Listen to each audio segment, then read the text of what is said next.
Hello Brianna and welcome to GRA 220. This will be some brief video feedback for you on 1.3, which was the photo manipulation exercise. Welcome to the class.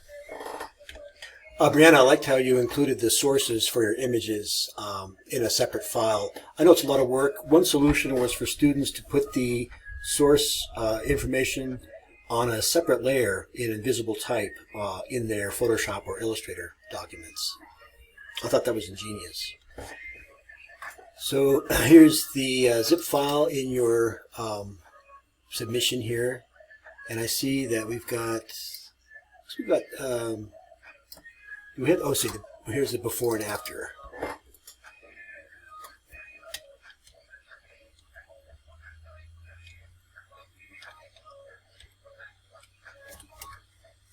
So I'm assuming that the top one is the before and the one on the bottom is after. Subtle changes. It looks like you increased the contrast and perhaps the saturation slightly. Give it a little warmer cast, at least in that first photograph. In this one, I'm going to assume that this is the before and that this is the after. The sky seems deeper, but the changes on the whole are pretty subtle. I'll take a look at the Photoshop files next. Brianna, I've opened up one of your files in Photoshop, and I see that you have an adjustment layer, and how nice that we can turn it on or off, and we're not replacing the original.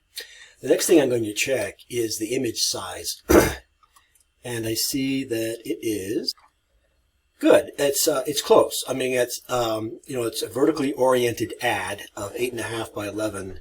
And you have a file that is 7 by 10, and the resolution is good. So I wouldn't make it any larger or too much larger, maybe a ½ inch or so for bleed. But it is correct resolution. Good job. On this image, let me check the file size first. Again, it's image size, and I see it. Oh, it's quite large. It's 20 by 13. And 300 dpi. That will do nicely. And you have your color corrections on a single layer.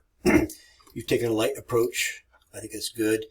You've tended, I think, the ocean towards the turquoise of the corporate color palette. Not sure if I noted this, but this one too is ample size and resolution to be quite useful. And in fact, it's high enough resolution that you could crop out maybe the umbrella beach part and make it the entire background of your ad. Just saying, I encourage designers to bleed their photographs off all four sides of the page. It makes for a luxurious I think design rather than have smaller thumbnail sized images. Just a suggestion. I'll leave that here, Brianna, and if you have any questions, don't hesitate to either text or email me.